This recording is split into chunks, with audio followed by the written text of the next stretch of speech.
When Indiana Jones and the Temple of Doom opened in 1984, it was not another action-adventure movie. It was a watershed moment for Hollywood, a film that pushed the limits, shook viewers to the core, and left an indelible mark on the rulebook of the industry. The second installment in the Indiana Jones series has always been the most reckless sidetrack, a film that had the guts to leave behind the desert dunes of Raiders of the Lost Ark for rope bridges swinging above bottomless chasms, bug-ridden caves, and an underground hellish temple, where the issue was not just life or death, but life and death. But as exciting as the on-screen escapade was, the reality, on the back, lot was equally perilous. Cracked spines, government prohibitions, impossible stunts on a level of near-sick according to Will, and a rating battle that revolutionized Hollywood. This was more than pulp adventure. This was Shadow on a collision course. If this kind of story touches your heart, if you're someone who cares about truth, responsibility, and speaking up for the voiceless, please like this video, subscribe to our channel Star Vault TV, and share it with someone who should hear it. Let's get started. Right from the start, the very name gave it away. Initial drafts didn't even refer to it as Temple of Doom. It was Indiana Jones and the Temple of Death. That chilling title captured George Lucas and Steven Spielberg's original concept for a tale much darker and more sinister than Raiders. While the first picture featured Nazis, holy relics, and a Saturday matinee vibe, the second involved human sacrifice, slave children, and heart-tripping ceremonies pulled directly out of bad dreams. But Spielberg feared that death crossed over too far into the horror genre. After all, Raiders had attracted families in droves, and Temple of Death threatened to lose them before the opening titles rolled. The solution was Temple of Doom, still foreboding, but pulpy, enigmatic, and barely campy enough to recall audiences the high-adventure serials on which the series was based. It was a title that threatened thrills without announcing just how inflammatorily controversial those thrills would prove to be. One of the more bizarre choices Lucas and Spielberg made was to make the movie a prequel. Rather than continuing where Raiders left off, the new film took place in 1935, a year previous. This wasn't random. In Raiders, the Nazis were already ideal villains, iconic, chilling, and historically rooted. But Lucas didn't want to do the same thing twice. He desired a completely new threat, and through the rolling back of the timeline, he circumvented the complexities of World War II.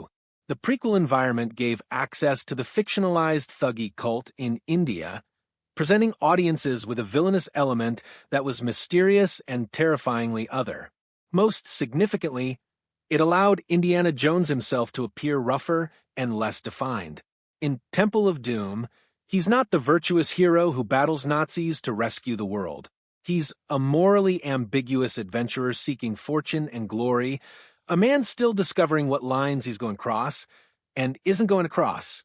That edge was paid for, even in creation. Lawrence Kasdan, who had scripted Raiders, was the obvious candidate to come back for the sequel. But when Lucas and Spielberg offered him the new script, he refused flat out.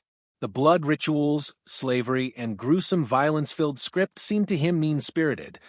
Kasdan had no interest. Lucas then went to husband and wife screenwriting team Willard Huyck and Gloria Katz, who embraced the pulp excesses. Their take provided us with an Indiana Jones adventure that was nasty, ugly, and ethically unsparing, a far cry from the Raiders' fun. The darkness that continues to polarize fans to this very day wasn't by design. It was cooked into the script right from the beginning. Some of that ugliness was a direct result of the filmmakers' own personal lives. George Lucas was going through a complicated divorce, one that left him raw and agitated. Steven Spielberg was also going through a breakup and admitted that he wasn't in the right frame of mind to create another light, frivolous romp. Both men channeled that unrest into the film. No dashing desert chases for them, but rather suffocating subterranean temples. No repartee, but rather shrieking insects, child slaves, and a hero who was sometimes more mercenary than Messiah.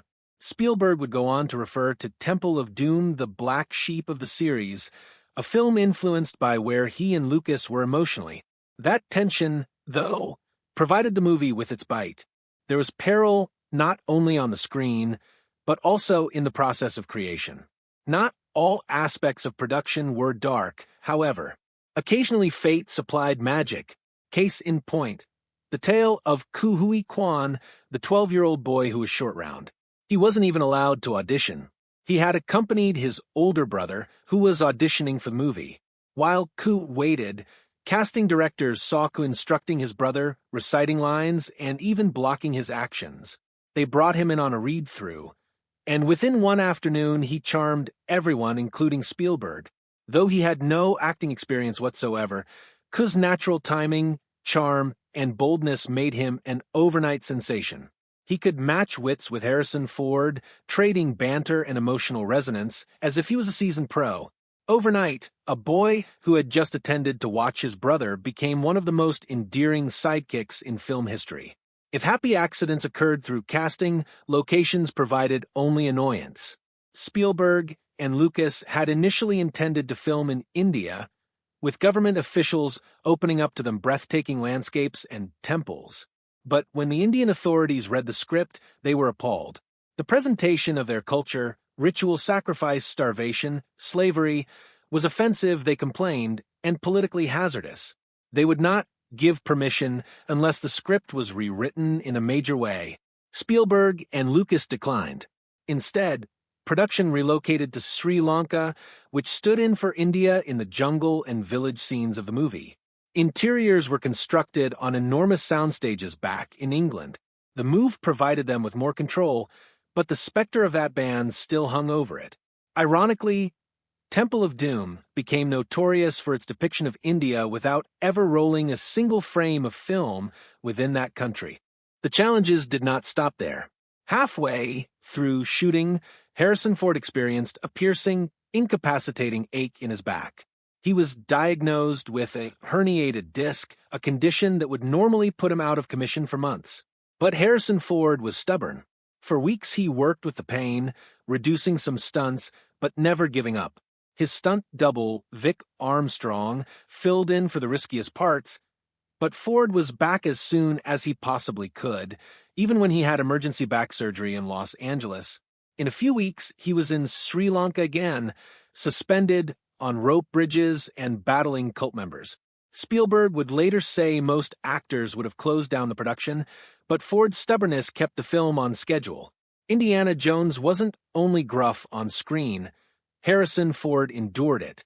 The physical challenges also reached co-star Kate Capshaw, who went through some of the most frightening shoots of her life.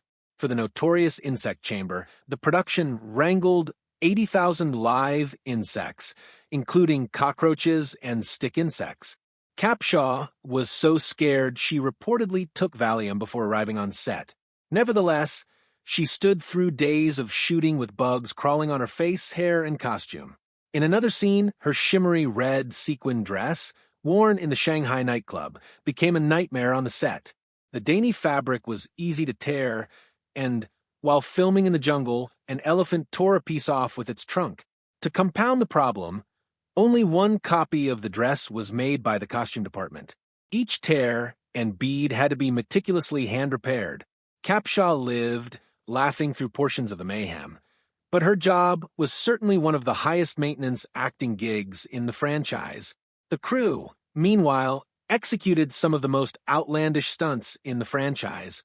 The opening airplane crash, with Indy, Willie, and Short Round bounding into an inflatable raft, wasn't all movie magic. Stunt teams literally dropped a raft from an airplane in the Canadian Rockies, capturing real performers bouncing down a snowy slope. The minecart chase was another wonder, accomplished through a combination of full-scale sets and complex miniature models shot by industrial light and magic. For the rope bridge conclusion, Spielberg needed to merge shots from 3 continents. An actual bridge in Sri Lanka, a replica shot in England for up-close shots, and a miniaturized version in California for the destruction of the bridge. The smooth editing tricked the eyes, so it seemed like one place, even though it was an international collaboration spliced together by film magic. Spielberg's own go-to-moment naturally was the spike room trap. Walls closing in on him, spikes bursting up from the ground.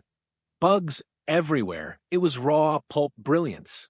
Spielberg referred to it as one of the best sequences he ever got to shoot in his entire career because it contained all the things he liked most about Indiana Jones: danger, comedy, character tension, and impeccable timing. All the showiness of rope bridges and minecarts aside, it was this bug-infested, claustrophobic chamber that brought him the most delight as a director. But the pleasure didn't carry over to audiences or parents, at least. When Temple of Doom came out, it stunned audiences with its violence. With a PG rating, it nevertheless included graphic, heart-tearing